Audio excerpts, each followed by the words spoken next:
대장동 특혜 개발 의혹의 핵심에 있는 화천대유 대주주의 누나가 재작년 윤석열 전 검찰총장 아버지의 집을 사들인 사실이 확인됐습니다.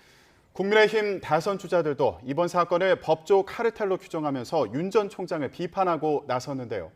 윤 전 총장 측은 매수자에 대해서 전혀 알지 못했다고 해명하고 처음 이 사실을 보도한 언론사를 형사 고발하겠다고 밝혔습니다. 취재기자 연결해서 자세히 알아보겠습니다. 김주영 기자.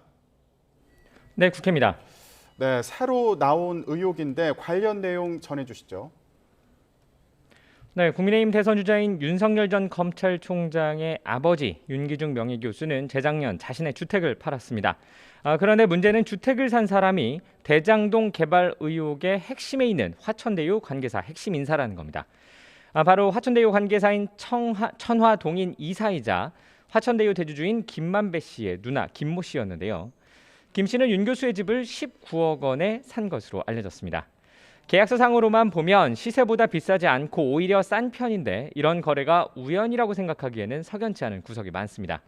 이에 대해 윤석열 캠프에서는 강하게 반박하고 나섰습니다. 윤 캠프 관계자는 윤 교수가 고관절 수술을 받고 계단을 오르는 게 불가능해져 급히 집을 파느라 시세보다 싸게 내놨고 부동산에서 소개한 사람에게 팔았다면서 윤 교수는 매수자의 신상에 대해 전혀 알지 못했다고 해명했습니다.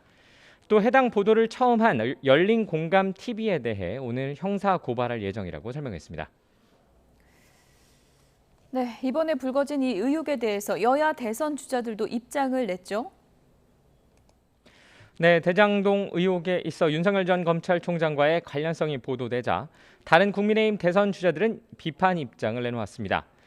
윤 전 총장과 선두 경쟁을 벌이는 국민의힘 홍준표 의원은 윤 전 총장 부친의 부동산 매매 의혹을 언급하며 이상한 행각의 연속이라고 꼬집었습니다.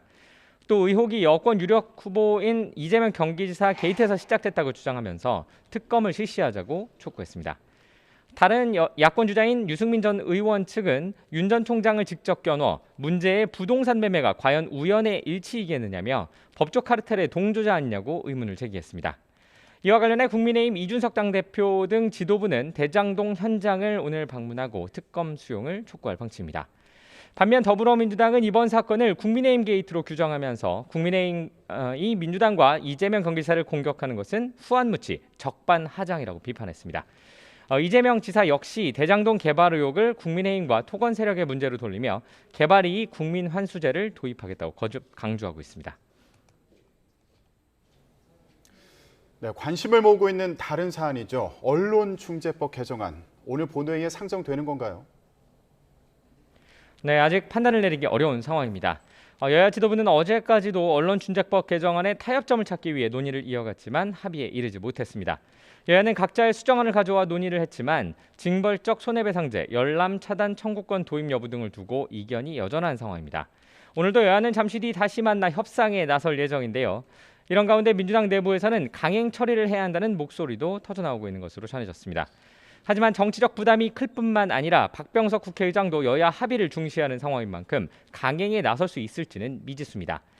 민주당 핵심 관계자는 YTN과의 통화에서 오늘 여야 협상은 물론 국회의장의 결정, 오후 민주당 의원총회 결과 등을 모두 봐야 결론을 내릴 수 있을 것 같다고 전했습니다. 국민의힘은 민주당이 강행 처리에 나설 경우 본회의 무제한 토론을 포함해 모든 수단을 강구할 것이라고 벼르고 있는데요. 민주당의 결정에 따라 올해 정기국회를 포함한 전국의 향배가 달릴 전망입니다.